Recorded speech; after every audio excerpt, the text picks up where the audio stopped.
Olá, muito boa tarde. No dia 4 de fevereiro, em Abu Dhabi, o Papa Francisco e o grande imã de Al-Azhar assinaram, há 7 anos, o documento sobre a fraternidade universal.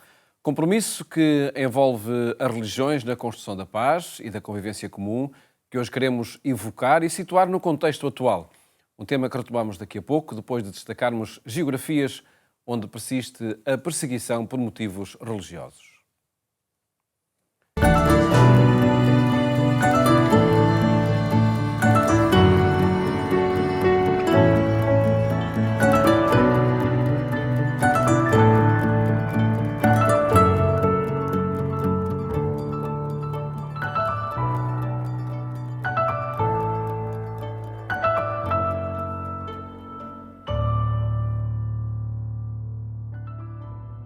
Quando chegou a Lorugun, no Quênia, Gerard Assis era diácono. Quando chegou no terminal das caminhonetas, Gerard teve de escrever num papel o nome de uma pessoa, o nome da pessoa que seria contactada caso ele morresse. A região de Lorugun, no Quênia, é pobre. Por ali há bastante violência, muitos assassinatos, problemas tribais e há também fome e, acima de tudo, falta de água. A seca é imensa, os terrenos estão gretados, as temperaturas quase que chegam aos 50 graus no verão. E foi para aqui, para esta zona, que Gerard Assis foi enviado. Era diácono, agora já é padre e conta-nos a sua história. When I came as a deacon at the bus station, there is a paper you write. In case you die, who to call?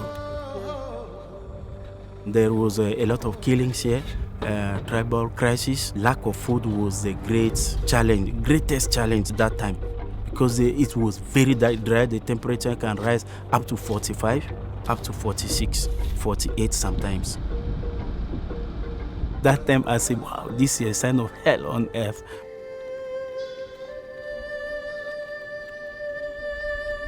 Raia ngorte kanda ni urumuri abakido wa kanda ya unani abakido wa kulu ya unani abakido wa bitari ya unani meyo ngagi baye yene yo abakido wa ngire ngudang patuneke kanda tarawani kogini otere are kanda irgitia akiyara itia aitwa erayo irgitia kanda akiyara aitwa sodia ni kogini dongo turkia ko pana raia.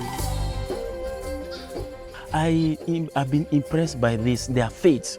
They shape me also in my faith as Christian. Beautiful moment with them is a celebration of the Holy Eucharist.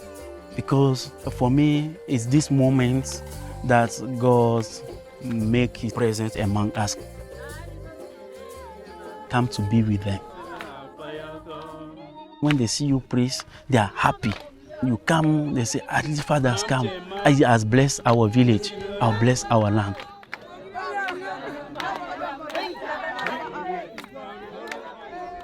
We have to be God's presence to the people, to give them hope, to accept this condition, to live with hope that by God's grace, things will change in the future. But also looking for means that will help them. Looking for means that will promote their dignity and their well-being. This is what it means for me being here, being God's presence, sign of hope to them.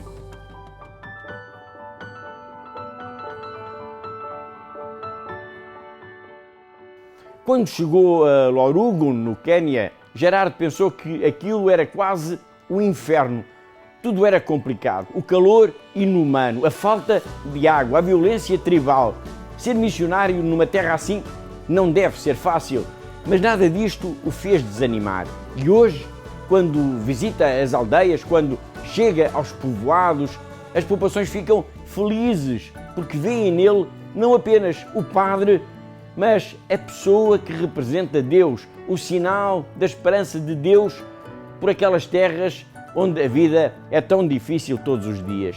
Ajudar este sacerdote, ajudar todos os sacerdotes do mundo é a missão da Fundação AIS. Uma missão que só é possível graças à sua solidariedade. Muito obrigado. Todas as semanas marcamos encontro aqui porque há uma igreja que precisa da nossa ajuda.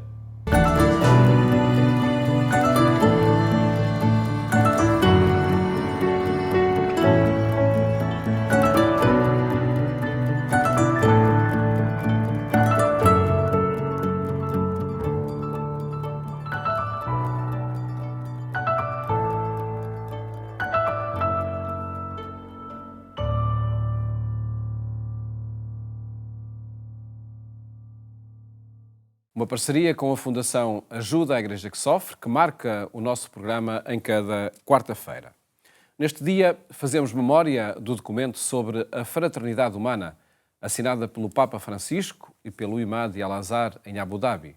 Convidamos o padre Adelino Ascenso, sacerdote católico, e o sheik David Munir, imã da Mesquita Central de Lisboa, a reler o texto nos dias de hoje, numa conversa conduzida pela jornalista Lígia Silveira. Sheik David Munir, passados 7 anos, podemos dizer que estas palavras ficaram como documento ou orientam uma prática, uma relação existente? Primeiro quero agradecer o convite que nos fizeram para estar aqui presente e para falar sobre um tema muito interessante. Há 7 anos atrás, quando houve esse encontro, foi um marco, não só no mundo islâmico, mas também no Ocidente. Há 7 anos atrás, a realidade global completamente diferente do que é agora, e isto faz-nos pensar, este documento ficou nas gavetas ou cada um de nós tentou pôr em prática aquilo que foi decidido? Como é que responderia a essa questão? Eu diria que uma boa parte ficou nas gavetas e nós, na prática, porque uma coisa é teórica, teoricamente, mas na prática nós notamos que há mais racismo, há mais islamofobia, há mais antissemitismo, há mais ódio pelas religiões em geral. E fala daquilo que conhece no Exatamente. dia a dia. Portanto, provavelmente no mundo islâmico, infelizmente, há pessoas que fazem coisas absurdas com os cristãos, seja católico, seja protestante, ou seja o que for, e no Ocidente a islamofobia aumentou de uma tal forma, então nas redes sociais é uma loucura. E no seu entender deve-se a quê? Eu acho que o discurso ao ódio, né, leva com que as pessoas acabam por ser menos tolerantes e que querem demonstrar que são superiores aos outros, ou pela cor, ou pela religião, ou pela identidade, ou pela sua posição cultural. Portanto, isto tudo faz com que as pessoas ficam ainda mais confusas e, quando nós desconhecemos, temos o medo. Padre Adelino Ascenso, foram 7 anos que ficaram perdidos? Muito obrigado pelo convite. Obrigada a nós.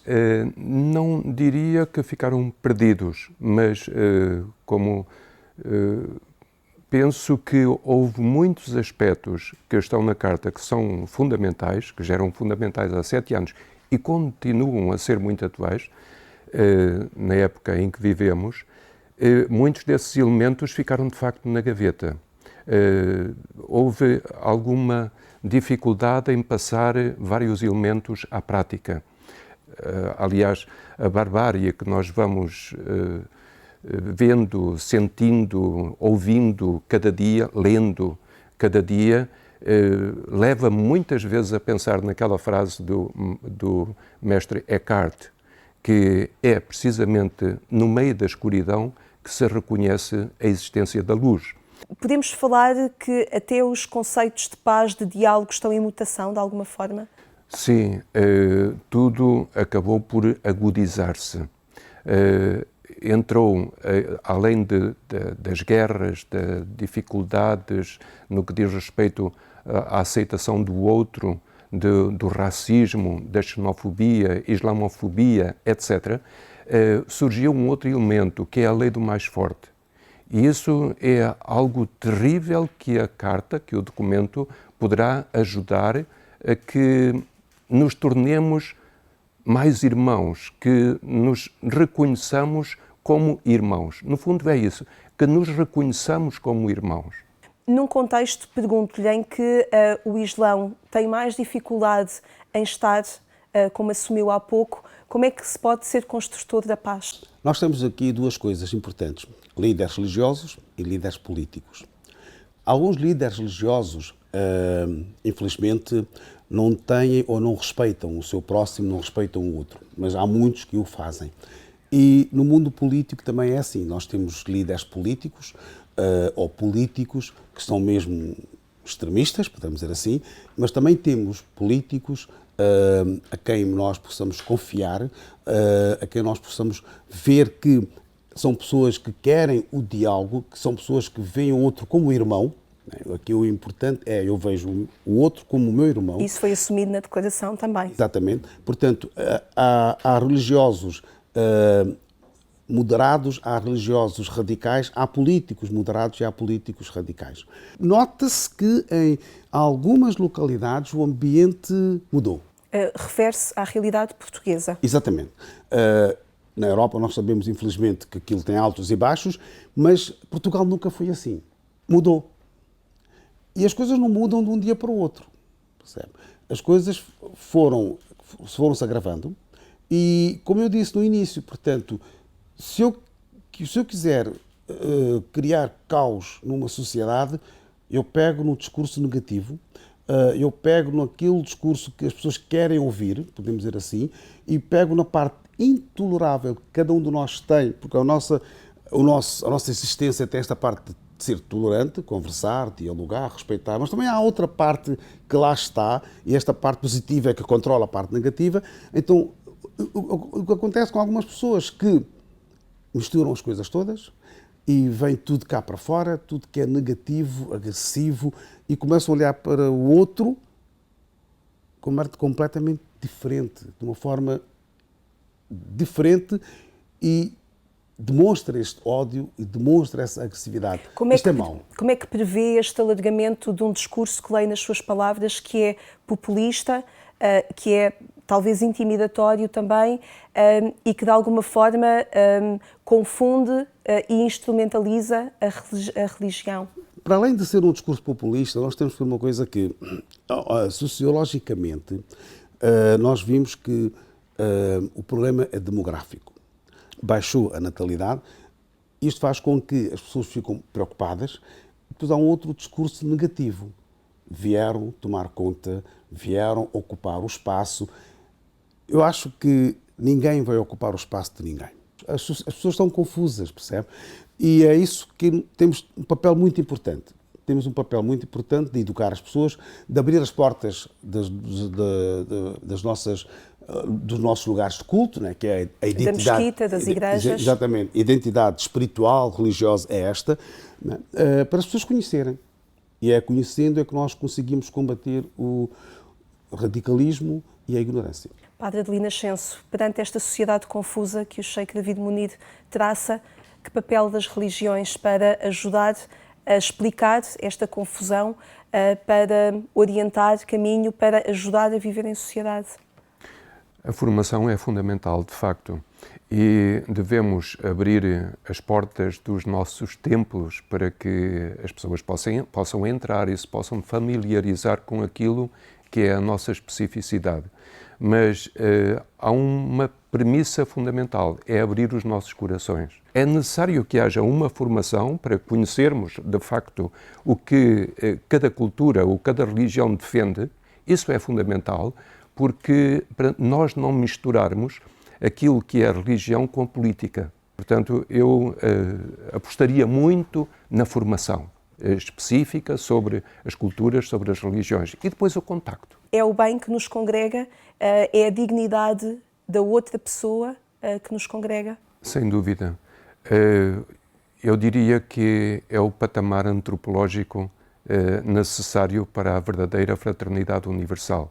Aliás, o documento foca isso precisamente. As pessoas de boa vontade, sejam muçulmanos, sejam cristãos, sejam de outra religião, ou sejam agnósticos ou ateus. Perguntava-lhe se esta declaração podia inspirar aquilo que neste momento é também a reflexão sobre uma refundação da ONU ou até deste Conselho de Paz que quer ser criado. Sim, eu creio que sim, já foi feito algum trabalho nesse sentido. Temos o Dia Mundial da Fraternidade Humana, 4 de fevereiro, mas muito mais terá que ser feito.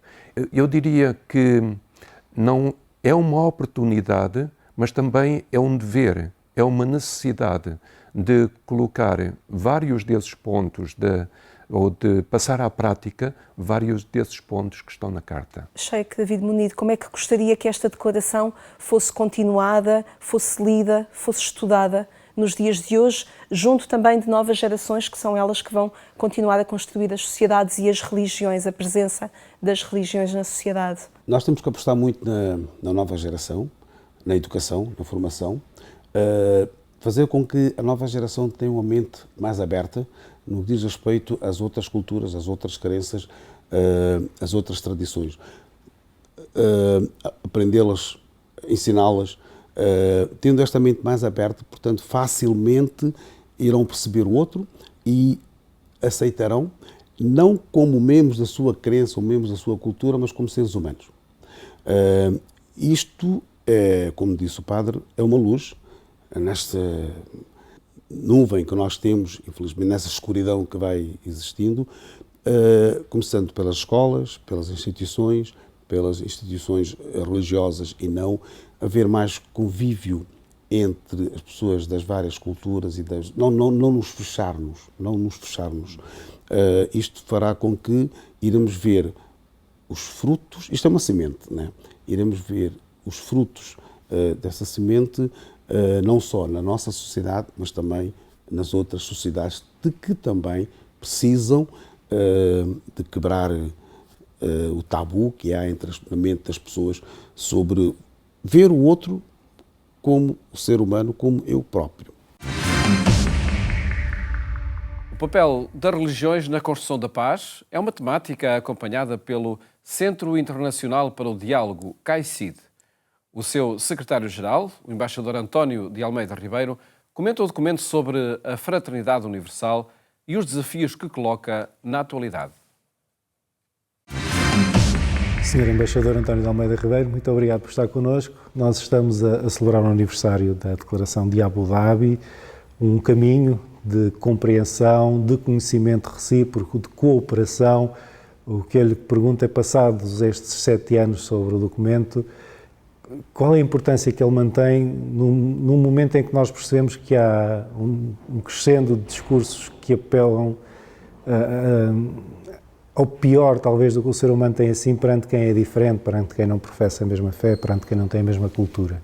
Ao fim de 7 anos, creio que esta declaração tem ainda mais atualidade do que teve quando foi assinada, porque, de facto, nestes últimos anos temos vindo a verificar, lamentavelmente, um aumento do discurso de ódio, das divisões, das tensões entre confissões religiosas, entre sociedades, e é justamente contra isso que esta declaração promove o entendimento, defende o entendimento, promove o diálogo, promove o respeito e a tolerância pelo outro. Hoje em dia é cada vez mais fundamental recordar essa declaração tão significativa e tão importante. Ela foi assinada pelo Papa Francisco e pelo grande imã de Al-Azhar, uma referência do Islão sunita, mas acho que é justo dizer, e também lhe pergunto isso tendo em vista o trabalho do CAICID, que ela alargou fronteiras, vai chegando a cada vez mais pessoas. Sem dúvida, vai muito para além do mundo católico e do mundo muçulmano sunita. Há outras religiões muito representativas também de grandes percentagens da população mundial e, portanto, esta declaração dirige-se a todos, porque o respeito e a tolerância é para todos, não apenas para alguns. E esta é uma comemoração que realmente vale a pena fazer, porque nunca como hoje, como referi há pouco, nunca como hoje foi tão necessário promover o diálogo e a tolerância e o respeito pelo outro. Eu recorro à sua experiência diplomática. Estamos a falar de um tema fundamental, da fraternidade, que é fundamental para a promoção da paz, quando nós percebemos que há uma tendência de promover a força como método de resolução dos conflitos. De que forma é que é preciso recuperar esta raiz comum que une a humanidade para promover caminhos diplomáticos e de diálogo quando estão em causa, efetivamente, conflitos sérios? É cada vez mais importante recuperar o diálogo e a diplomacia para a resolução dos conflitos. De outra maneira, o que temos é o agravamento de tensões, o agravamento do ódio, as guerras. E, portanto, falar e dialogar é a melhor solução para que todos possam viver em harmonia, em respeito e em paz. O documento, que eu faço também um apelo um bocadinho a esta capacidade que nós temos de divulgá-lo, o documento parece muito abstrato da forma como é apresentado, mas ele tem desafios muito concretos para as comunidades. E eu apetecia-me dizer que o primeiro é este, desde logo, é que as pessoas se encontrem e dialoguem. É fundamental que se recupere isso, que as pessoas saibam encontrar-se com o outro num patamar de compreensão, como temos dito, e recorrer a este documento também, esta declaração, que rejeita, por exemplo, qualquer uso da violência em nome de Deus, para perceber qual é o papel das religiões na construção de uma sociedade pacífica. Nunca é demais insistir pela importância do diálogo e do encontro. Esse foi o princípio desta declaração, mas já vem de trás. Eu recordo, por exemplo, a encíclica Nostra Aetate do Papa Paulo VI, que é também um grande documento que apela ao respeito e à relação entre o cristianismo e as religiões não cristãs. A declaração do Concílio Vaticano II, que fez agora 60 anos. 60 anos, em outubro passado. Portanto, esta declaração da Fratelli Tutti, a fraternidade humana, é muito, acho eu, uma sequência da encíclica. Mais do que nunca é importante falarmos para os outros de igual para igual e respeitar aqueles que não são como nós, ou não pensam como nós, ou têm um credo diferente do nosso. A declaração, como disse, é genérica, mas também é muito concreta. Tem lá pontos muito específicos de defesa, por exemplo, dos direitos das mulheres, a paz, a rejeição da violência, do combate ao discurso de ódio, a defesa da família. Portanto, são todos princípios que deveriam ser respeitados por todos, e esta declaração tem esse valor acrescentado, que é recordar a todos o que são os princípios basilares de uma sociedade justa, fraterna e em paz. Eu pergunto-lhe como é que no dia-a-dia do CAICID esta declaração inspira o trabalho concreto. Inspira todos os dias. O Centro Internacional de Diálogo CAICID, como o próprio nome indica, promove o diálogo interreligioso e intercultural. Portanto, o nosso beabá diário é utilizar o diálogo como ferramenta para alcançar o entendimento entre as várias religiões e as várias culturas. Nós conversamos num momento que não podemos ignorar em Portugal, que é um momento marcado pelas consequências trágicas de várias tempestades, do mau tempo.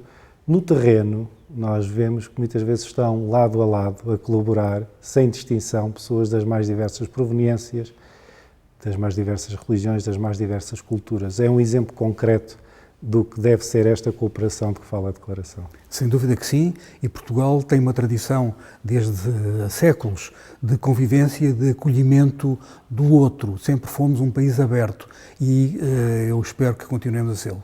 Sr. Embaixador, muito obrigado pela disponibilidade e vamos festejando juntos então este aniversário da declaração. Muito obrigado. Em agência.eclesia.pt pode acompanhar este e outros temas que atualizamos a cada momento. Votos de uma ótima tarde e até amanhã, se Deus quiser.